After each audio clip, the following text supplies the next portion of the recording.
All right, we're live. We gotta believe episode 119. I don't even know what to say anymore. Yes. I don't even know what to say anymore. Boys, I don't even know what to say anymore. It's hilarious just thinking where we were on Monday, but then like Friday before, the Monday before that, it's just you can't fucking script it anymore. We have to do it. This might become a daily podcast next year if this shit keeps going like this, because this team, we don't even get to celebrate the crazy doubleheader, Javy Baez, earring manhunt, absolute craziness. My calf is fucking killing me. We think that's going to be the story for today. Nope. And then our buffoon GM gets caught behind the wheel sleeping, DWI shit, 4 a.m. in White Plains. And here we are. Here we are. Bro, I can't do it anymore. I can't do this. I need this season to end, whether it's in the beginning of October or the end of it. I can't take this. It's too much, man. We're sitting here in the fucking wreckage of this storm. I can't, Clem. I can't do it. The word extra. Why is this team so extra, Kevin? Do they still say extra? Because this is the proof positive that I firmly believe Cohen will turn this team around, but there will always be drama. It's just the way. It's just the way. You know, there's that couple that always like fights and has drama no matter what. That's us. That's the Mets. It's never going to stop. So buckle up and get used to it, because it ain't going anywhere. Honestly, I don't even give a shit about the Zack Fox thing. I got to be honest. Yeah, Zack Scott. I don't give a shit. I'm like, I don't think you're here for the long term. I think you're a fucking buffoon. This probably, seals your fate.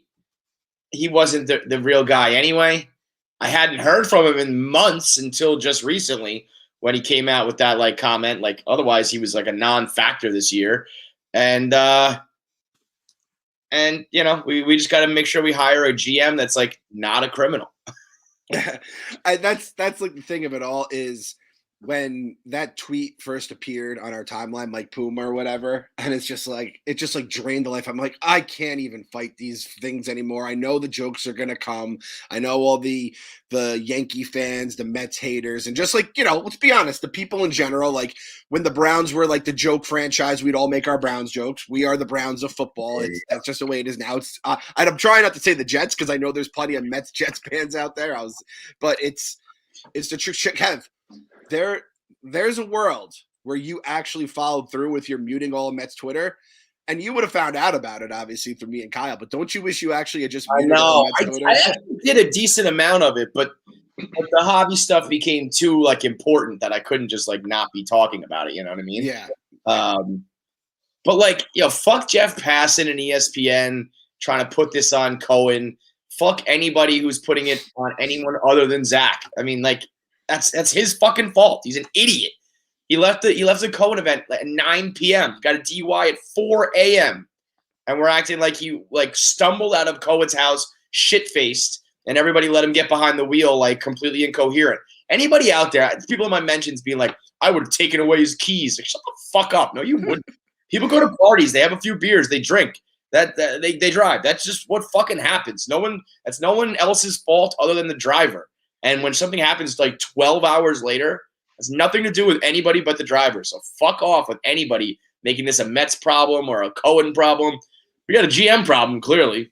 Clearly, GM problem. I think for sure he was going to lose the job after the season anyway. But I think he would have just been demoted, and now all you had to do was just not fuck up for like 6 months. Yeah. And then you could go back to being behind the scenes and no one's going to hear about you anyway, and you couldn't even do that. Right. And it does come down to it, like the people that are caring about him being at the fundraiser event, you think a multi-billionaire gives a shit who's at his house? He's gonna babysit them? He's playing host? Like, get out of town. Cohen probably didn't even like see him that night. He's probably like in a different wing. Like, get out of here. Well, join us in reality, you fucking morons. I don't think Zack Scott was like blackout drunk either. If he had it, he might not have even had a drink. And I can't believe that we're going back to this charity event. We're like, oh, it's gonna be a charity event. It's gonna be easy. A couple softballs, questions lobbed, and everyone's gonna have a good time. No, we're gonna have our GM get pinched on a fucking DUI. You can't even hide from charity events anymore. That's the kind of world we live in as fucking Mets fans. But it's like if he had a drink, like I've been at parties where like a guy was like clearly shouldn't drive home. My dad actually once drove one of his guys home. He like literally drove the guy home, left his car at my dad's house. And it was like one of those awkward things anymore. It's like, yeah, your boss had to drive you home. You wanted to drive. I don't think that was the case. Even if like, and I'm sure we'll get like an unnamed fucking waiter from the party, right? The Greenwich Catering Company will say, like, that's the other thing. This Mets, like, I feel like there's always people just kind of pulling strings. I remember, I think someone at Barstool, like an ex-athlete, had said like when they played in like a smaller town, you know, the cops would kind of like go around the back end, you know, try to take care of their athletes. That's not going to be the case in New York. You're going to be a story, and you should be a story if you're dumb enough to fucking drink and drive and be asleep behind the wheel at 4 a.m. And listen, one of the most disturbing parts, 2018 Toyota. That's what our GM is driving. I drive a 2018 Toyota. I am a fucking poor ass blogger. What the fuck is Zack Scott doing? Uncle Stevie's your boss. Bro, that is mortifying. I did not know that detail. Whoever the new GM is needs to get a new contract, and Cohen's got to grant him with like a fucking Benz. Here you go. We can't have you driving around no fucking Avalon. Jesus Christ. That's why this guy's just a bum, dude. This guy is a loser. We need to purge our precious infrastructure. Sandy, too old, bro. Either get out of the game or fall back to some lesser position. Get a real GM. Purge everybody. It's been an absolute fucking disaster. Get some stability in the front office. Get some stability on the bench with your manager. And get the right pieces in place, because if everything else is going to be as difficult as it's been, everything on the field is going to be as hard as it is. Everything off the field has got to be perfect, and we are far from that right now. But like, not to say that I don't care about it, because I think that a DUI is the single most easily avoidable thing in the world, and the single most like reckless and stupid and selfish and potentially like dangerous and devastating thing you can do. But also, I'm like, I think the Jared Porter thing's way more embarrassing. I think there are way worse crimes. I think there are way worse, more embarrassing things you can do. So, like, you know, people love to jump on the Mets. LOL Mets. Like, I don't know. A DUI doesn't do it for me. We've seen way too much in this franchise to be bent out of shape about someone having some drinks and getting behind the wheel. Like, did you see Frank's reaction? No, what did he say? The first thing out of his mouth is, this doesn't happen to teams like the White Sox or the Yankees. And Chuck is filming him, and he's just like, I had to bite my tongue because he literally just hired Tony La Russa. Like, this shit happens all the time. Tony La Russa, Jim Lehrer, it's done. Like, what are you talking about? I mean, like, it's unfortunate that it happens, but it's like, yeah, it's bad visual. He literally just called out the players for accountability on and off the field. Like, he just looks like a complete asshole. That's why this dude is so done. Like, absolutely fucking cooked. You got no shot anymore. No one's going to take you seriously. It's not to diminish the seriousness of DUIs. It's to diminish, like, the reaction of, like, oh, only the Mets. Like, no, we live in a shitty fucking world where, like, everybody does this all the fucking time. And Clem's right. You're going to hear about it in Chicago's and in New York and stuff. The rest of the time, they're just getting away with it. It's happening all the fucking time in bumfuck. So whatever, man. Like, you want to get bent out of shape about Zack Scott, go ahead. I'm out here having much more fun rubbing it in the faces of the thumbs down gang. Baseball is the single most dramatic sport in the world. It always finds a way. The ball always finds the guy who's playing out of position in the field who doesn't have a glove. The guy who can't, like, the guy who needs to get a big hit always comes up in a big situation. The closer who's shaky always gets the ball with one run in the bottom of the ninth. And the guy who's getting booed and brought the battle to the fucking fans is the dude who scores from first on a shallow single to left to win the game and kick off a sweep of a double header and gets the whole fucking crowd to switch from thumbs down to thumbs up. You can't script it. Baseball is so goddamn ridiculous, and I love the thought of there literally being thousands of fans. Like a few thousand fans, let's be honest. It wasn't that many. A couple thousand fans at the game who were like, oh, fuck. Like, Frank, like, we won, but I'm not happy about it. Love it. And the fact that it was a run that literally maybe 2 or 3 guys in all of baseball could have scored. You know, maybe Tatis does that. Maybe Baez. There's like a few guys who can do it. The fact that he scores loses his diamonds. Celebrates on the field. The fact that it was Conforto that got the hit. I mean, it's scripted, man. It's a Hollywood movie. And to go on to sweep the doubleheader, and then the Dodgers are doing what the Dodgers do. I said I wanted to get to 4 games by the start of September. We're a couple days in, 2 days, September 2nd, and we're 5 games out. Not too far off from what I was hoping for. And there's a glimmer of hope, baby. There's a glimmer of hope. It's so fucked up. The Javy Baez experience, like Cubs fans were telling us, like, listen, he's going to drive you crazy. You're going to love him. And as Mets fans, we're like, dude, we know that's like our entire existence. He is the Mets in human form. He does things you love. He does things you hate. But in the end, he's yours and you love him. And now in a million years, I didn't think in the first month he would, start a civil war against the entire fan base and then score the game-winning run 48 hours later. Maybe I should have. This is Yo Cespedes on fucking steroids. Yep. That's why I would rather. I would rather a really solid deadline where you just get like really, consistent players. But I don't hate the idea of going for it. Like when we got Cespedes, it led us to a World Series, and this was an infielder version of Cespedes. And I would say, if you're not a lunatic about the off the field stuff, like, yes, it's dramatic and embarrassing, and there's some problems with it, obviously. But I think he's done when he's been playing, when he's been on the field and not injured, he's been a very big difference maker. Like he's scored runs that only he can score. He's gotten big hits. He's won a couple games by himself. Like he has been good on the field. The problem is the extremes. Like the people being like, oh my God, he just lost himself so much money with this thumbs down thing. He loses himself so much money when he strikes out 5 times in a game. Like that's when Javy Baez loses his money. I don't think anybody really gives a shit when it comes down to it about stupid nonsense with the fans. But I think that he's been as bad as he's been is as good as he's been. And I'd rather, at least have somebody who's wild impactful one way or the other. You gotta, it makes for great theater. That's for certain.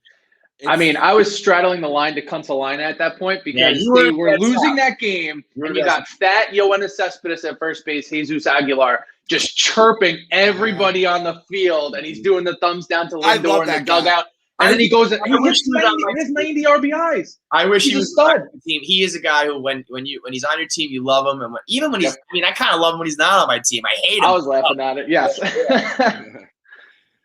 So it is tough, but 5 runs in the 9th. That's always the way the team is, though. Like you can't count them out, no matter how shitty they look. They just randomly turn it on. Insane, man. And that's everybody. Dude, here's what it comes down to: August. August was awful. August felt like it was 75 days long, but it was like the trouble started at the very end of July, and we just had our June, our normal June. Just happened 2 months later. It happened in August. And if we can just shake that off and play like we played, in every other month of the season, there'll at least be a shot. The Braves deciding to just finally be as good as the Braves were supposed to be is unfortunate because, that's like the difference there is that during all our struggles, they also decided to just be awesome. But yeah, I feel like if we can leave August behind, play up on some of these down shitty teams, can at least make it interesting. And that's exactly it. Like we knew the Mets weren't going to be as bad as they looked against the 2 best teams in the National League, right. And they're not as good as they look. They don't even look that good against the Marlins. They didn't even look like the 5. I was so angry in that game 1 of that doubleheader. I was like, here's the fuck. The Instagram stories tell it all. If you're not following us, We Gotta Believe on Instagram. That's all it is. We Gotta Believe. We do the story, the takeover, like twice a week. We were like, are the Mets even going to be able to score like 3 runs this entire game? And thank God it was a 9-inning game instead of the 7-inning game because it took all the way to the fucking 9th inning to get there. And then it's like they just do it to you. This team is not going to let us off easy. They're not going to just fade away and just give us like the last 2 weeks of September in Kunsalina. They're going to stay mathematically alive as long as it possibly takes before they drive that fucking stake through our heart. And and the thing is, like, the Braves, they've already had their catastrophic injuries. Did Albies? What's his deal? Is he really fucked up? Because I know he got. I haven't seen anything like long term for it, but yeah. And that's the worst thing about my injury. I'm fucking jumping up down for Javy. I get hurt, and then it's like this fucking team. I don't know if they're gonna play hard for me. I shouldn't even be fucking jumping up and down because I should know that this team is going to fucking like gut me. But like, I don't want to be a Frank. I want to have like, there's no reason in rooting for your team if you're just going to complain about them all year and say they suck and say you hate them. So I have to fucking go all in on Javy Baez. And it's like, it's so beautiful. It's so fucking great about baseball. That's what I love about it. And then this earring thing is incredible. Yo, everybody on their hands and knees looking for a diamond is unreal, dude. Analytics team is fucking doing launch angles and shit like we're talking about fucking StatCast. Like they have the nerds up in the fucking booth. They have the fucking grounds crew down there. Sandy Alderson, less than 48 hours after he wrote a statement basically banishing Javy Baez, is fucking on his knees looking for the guy's like $1 million earring. If you don't think that Sandy Alderson wanted to walk back to that locker room with the diamond earring as a peace offering to be like, sorry, bud, here you go. Like, he was staying out there until he found it in his mind. And I also, like, just shout out to Javy for the way he scored that run. Like, he was checking the ball and kind of lost track of third and still, like, stuck his foot out to touch the corner and then, like, went 0 to 100. Like, usually you got to get your momentum back before you pick up your speed again after trying to move like that to touch the bag, and just immediately picked up speed. Like, I know people make fun of baseball players and they're not athletes and whatnot. Javy Baez ain't that one. Like, he's not that guy. He is a fucking specimen. And I don't even know how you lose your earring on a slide, but that play was just so chaotic, and it just matched Clem's house. What's the prognosis? What's the diagnosis on the calf here? We got a Kevin Durant situation? Are you just ready to pop your Achilles? We're very much in the Mets line of thinking where we're not going to the doctor until we have to. So day to day. Yeah, day to day. I don't think it's an Achilles because based on everything I'm reading, like it would be my heel that would be a real problem. I wouldn't be able to like stand on my tippy toes. Any bruising? No bruising. Okay, swollen though. Like it looks like I have two different legs. It looks like I have a tree trunk on one leg and like a fucking branch on the other. You actually hurt yourself. You actually think you have an injury. Oh yeah. It's just a matter of if it's like a strain. It's a calf injury, I'd say, upper calf injury. I'm like limping. I am straight up Willis Reed in this shit. The shriek you let out, I was like, I can't tell at first if it's real or not, and then you're like the Family Guy meme where he's rubbing his knees like, ah. And honestly, like that was the thing. I'm jumping and I'm like, oh fuck, like this is like. I was like, I got to record this because we have the Instagram. So I just hit record, and I thought there would be like 5 seconds of me screaming Javy because that's all I was doing. And I realized it was like a second of Javy, and then it was just me screaming and be like, my motherfucking calf. So it's bad, man. It's no good. Like I'm hobbling around the house. I don't think people understand being a Mets fan. And by the way, I'm getting this narrative that like I don't watch games and I'm not a real fan and shit. The Frank disciples are so crazy about it. But when you watch a full, let's call it 150 games as a Mets fan, it physically takes its toll. Like we are less healthy than we were on April 1st, and it's that way from every April 1st from here on out. Like every year we're getting worse off as a human being because of the mental and physical struggle that is being a Mets fan.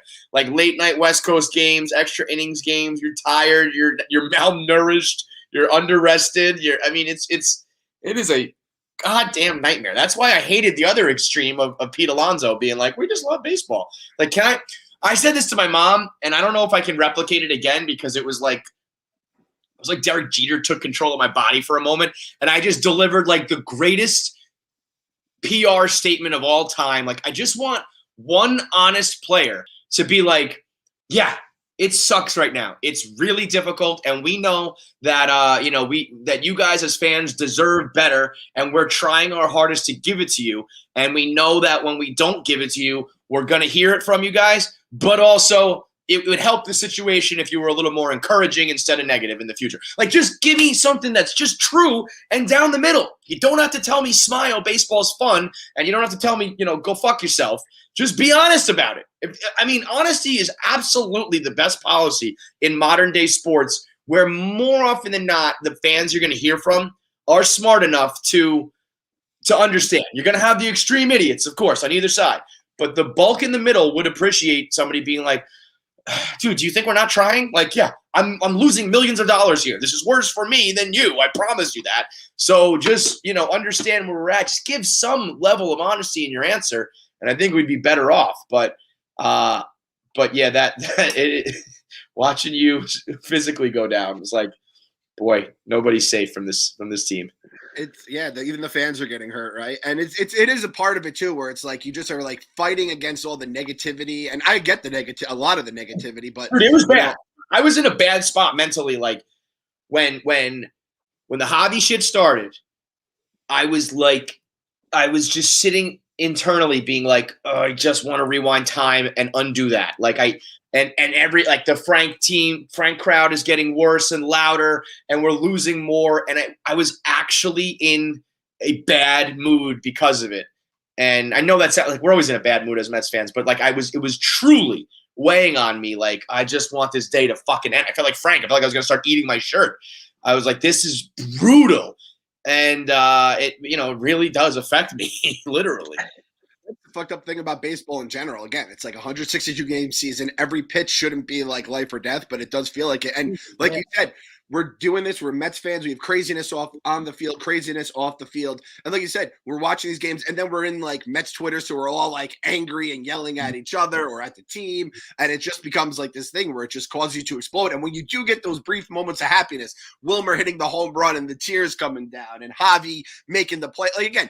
Not many guys make that play, even like try that play, right? It's yeah. And let's be honest. If Baez gets stuck at third, there's no fucking way he's scoring. I've seen this enough this season to know he is getting stuck at third. We lose in extras, and then it's fucking. Next at bat is 3 straight strikes, game over. You made. Oh no, well it would have been tied anyway, right? Yep, and then they lose in the. That man on second scoring immediately.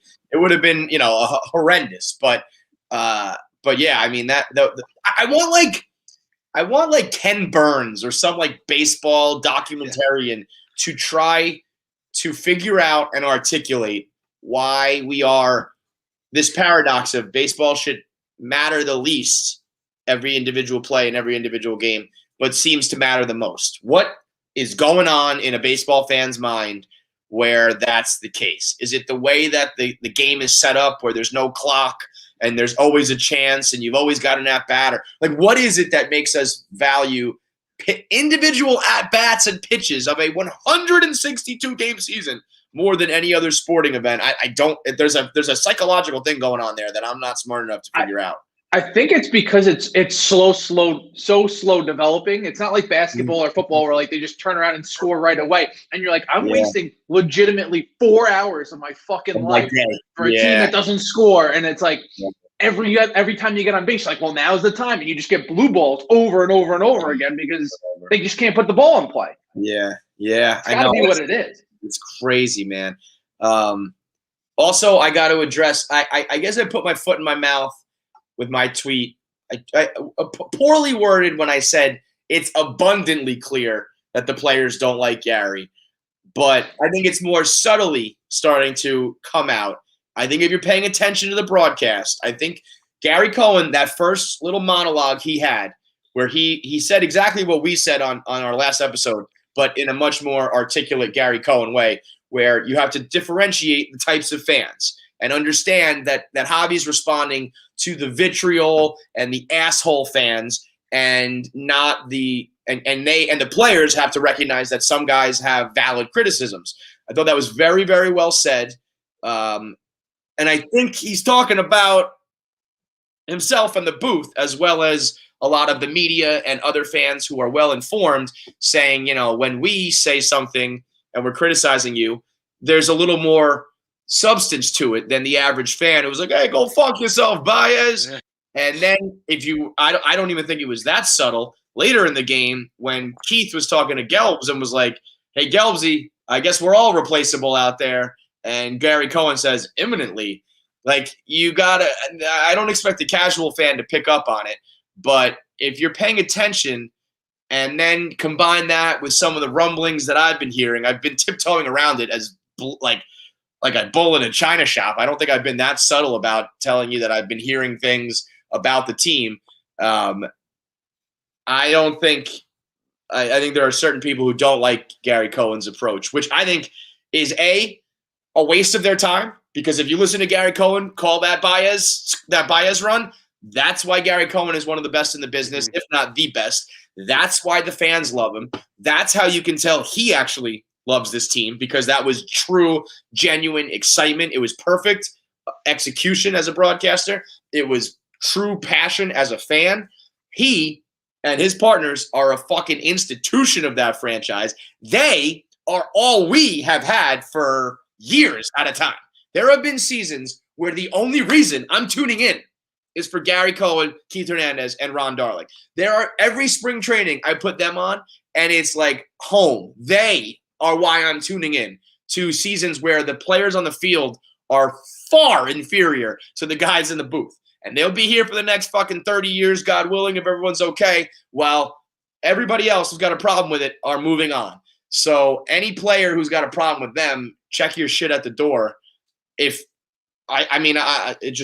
I'll just say this. If anything, like if it comes to light that what I believe to be true is a fact, that that some of the players don't like the broadcast and they fuck with those guys in any way, that's going to be tough for me to swallow. That would be really, really, really hard for me to like continue to root for them. And I mean, I'll always just root for the name on the front. Like the Syndergaard situation, he said some things I don't like. I don't really like him personally, but I'll still root for him as a Mets fan. But you start fucking with like parts of the team like that, that would be problematic. So a lot of fans were like, give me your source, or where are you hearing this, or I've never heard this. This is Barstool making things up. I think if you're paying attention, there's some things pointing that direction, and combining that with me personally with some of the things I've heard, I believe it to be the case. We'll see if anything comes to light. We'll see if I'm right or wrong. But you know, when you get to know those guys and you can really listen to what they're saying, I think a lot of that was pointing towards they're lumped in with the media and the people criticizing and all that kind of stuff. So I think some Mets fans were, I don't know, accusing me of making it up or lying. It's not that. It's just that it's not fully out there. So I think I worded that tweet poorly. But in that moment in that game, I thought they were being like, you know, hitting us over the head with a sledgehammer with it. But that was only because, you know, our group chat's going and we're a little bit in the know and we kind of believe it. So it seemed that way. So maybe it's one of those things like, what's the phrase? Like when you're a hammer, everything looks like a nail or whatever. But I do believe there is something brewing there. And that was the first public signs of it. Gary, Keith, you know, Keith is not going to be the one to bite his tongue if there is problems, where he's like, you know, be safe out there, Gelbsy. We're all replaceable. Like, why would he say that, guys? What else would that fucking mean? And Gary Cohen chiming in.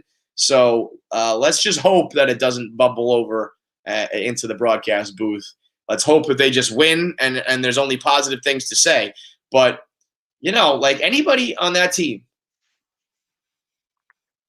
I have been like yelling at the Franks of the world, and I think there's good reason for it.